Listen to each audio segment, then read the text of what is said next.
Hi friends, అందరూ ఎలా ఉన్నారు? బాగున్నారా? అందరూ బాగున్నారు అనుకుంటున్నాను. మరి ఈరోజు దేవుడి వాగ్దానంతో నేను ముందుకు వచ్చాను. ఈరోజు దేవుడి వాగ్దానం సామెతల గ్రంథము 15వ అధ్యాయము 31వ వచనం. జీవార్థమైన ఉపదేశమును అంగీకరించు వానికి జ్ఞానుల సహవాసము లభించును. అది ఫ్రెండ్స్ ఈరోజు వాగ్దానం. మరి దేవుడు ఒక మాట సెలవిస్తున్నాడు, జీవార్థమైన ఉపదేశమును అంగీకరించువానికి. జీవార్థమైన ఉపదేశం అంటే ఏంటి? దేవుని వాక్యం. అదే జీవం కలది. ఆ దేవుడి వాక్యం ఏం సెలవిస్తుంది? దేవుడు వాక్యమై ఉండేను, వాక్యము దేవుడై ఉండేను. కాబట్టి మనం చూసుకున్నట్లయితే వాక్యం దేవుడై ఉన్నాడు అంటే దేవుణ్ణి ఎవరైతే నమ్ముతారో, ఆయన మాటలు ఎవరైతే నమ్మి ఆయన ఇష్టానుసారంగా జీవిస్తారో వారంతా జ్ఞానుల సహవాసం వాళ్ళకి లభించిందంట. లభించింది అంటే దొరికింది, వాళ్ళకంత కృప దొరికింది. జ్ఞానులు అంటే గొప్ప గొప్ప వాళ్ళు.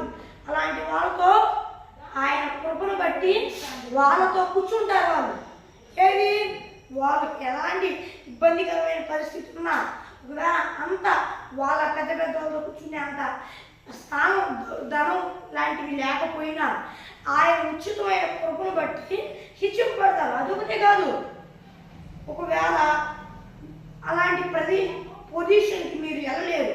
ఒక పొజిషన్ ఉంది, ఆ పొజిషన్కి మీరున్న చదువుకి వెళ్ళలేరు. కానీ ఆయన ఏం చేస్తాడో తెలుసా? అలాగని ఆయన తీసుకెళ్ళి అక్కడ కూర్చోబెట్టి మిమ్మల్ని ఆ ఇబ్బంది పెడతా అక్కడ అన్యాయం జరిగేటట్టు చేయడు. మీకు జ్ఞానాన్ని ఇచ్చి ఆ పొజిషన్కి తీసుకెళ్తాడు. అలాగే జ్ఞానులతో అంటే గొప్ప గొప్ప వాళ్ళతో మీరు కూర్చోలేని పరిస్థితి, ధనం లేని పరిస్థితి. కానీ ఆయన ఉచితమైన కృపను బట్టి మెల్లమెల్లగా హెచ్చించి మిమ్మల్ని జ్ఞానులు గొప్ప గొప్ప వాళ్ళతో ఆయన ఇష్టానుసారంగా బ్రతికే వారితో ఆయన కూర్చోబెడతాడు. అది కూడా ఆయన ఇష్టానుసారంగా బ్రతికే వాళ్ళతోనే ఆయన కూర్చోబెట్టేది. గుర్తుపెట్టుకోండి. అంటే మీరు ఇట్లా ఎదుగుతూ ఉండేటప్పుడు కొన్ని ఆప్షన్స్ వస్తూ ఉంటాయి. గొప్ప వాళ్ళని దేవుడు కూర్చోబెడతానంటే ఇల్లేదే అని అనుకోవాలి. మళ్ళీ జాగ్రత్త. దేవుడు సెలవుస్తున్నాడు జ్ఞానులు అంటే ఆయనకి ఇష్టానుసారంగా బ్రతికే జ్ఞానులు ఉంటారు. వాళ్ళతో కూర్చోబెడతా అంటున్నాడు.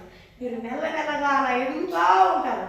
ఏ ఆప్షన్స్ ఎలాగండి పెద్దదే అని జ్ఞానులు దేవుడికి ఇష్టానుసారమైన దాంట్లోకి దేవుడు తీసుకెళ్ళి ఆ స్థలంలో ఉంచుతాడు. కృంగిపోతున్నారా? ఆ పరిస్థితి ఏంటి? చి అని అనుకుంటున్నారా? భయపడవాకండి. మెల్లమెల్లగా దేవుడు హెచ్చించి అలాంటి కృపిస్తాడు. ఎలాంటి కృప? జ్ఞానులతో గొప్ప గొప్ప వాళ్ళతో కూర్చుండే కృపని దేవుడు ఇస్తాడు. అయితే మధ్యలో కొన్ని వస్తాయి పెద్ద పెద్ద వాళ్ళని. వాటిని అనుకోవాలండి, జాగ్రత్త. వాటిని అనుకోవాలండి. వాటికంటే గొప్ప అయినా ఆయన ఎంత భయభక్తులు కలిగేవి ఆయన చేస్తాడు. భయపడలాగండి. ఆయన్ని నమ్మినట్లయితే ఏం ఎదుర్కొంటుంది. ఆయన్ని అంగీకరించినట్లయితే ఆయన సెలవిస్తున్నాడు జ్ఞానులతో సహవాసం లభించింది. మీరు ఇప్పుడు తుళ్ళించబడుతున్నారేమో, యేసు ప్రభు వారిని నమ్ముకున్నందుకు హింసపడుతున్నారేమో. ఒక రోజున మీరు దాని వలనే ఆయన్ని నమ్ముకోవడం వలనే క్షేమంగా సజీవంగా ఉంటారు. మిమ్మల్ని ఇబ్బంది పెట్టుకున్న వాళ్ళు అప్పుడు ఆ టయాన్ని ఎక్కడ ఉంటారో కూడా తెలియదు. మీకు అంత కోపిస్తాడు. లేకపోతే వాళ్ళు మీకు కనబడినట్టున్నా కూడా తలను దించుకుంటారు, నవ్వులు పాలవుతారు. దేవుడు మిమ్మల్ని హెచ్చిస్తాడు. భయపడవాకండి. అద్భుతంగా హెచ్చిస్తాడు. ఆయన మీ చెయ్యి విడిచిపెట్టడు. మిమ్మల్ని తీసుకొచ్చి అత్యధికమైన స్థానంలో నిలబెడతాడు. కాబట్టి భయపడక జడిగా ఆయన నమ్మండి. ఆయన తప్ప మీ జీవితంలో కార్యం చేస్తాడు. మరి ఫ్రెండ్స్, ఈరోజు దేవుని వాగ్దానం మరి దేవుడి మాటలు ఆశీర్వదించుగాక. మరి చిన్న ప్రార్థన చేసుకున్నాం. పరలోకమందున దేవా, నీ వాగ్దానం ద్వారా సూటిగా స్పష్టంగా నీ బిడ్డలతో మాట్లాడినందుకు వేలాది కోట్ల స్తుతులు స్తోత్రాలు చెల్లిస్తున్నాను.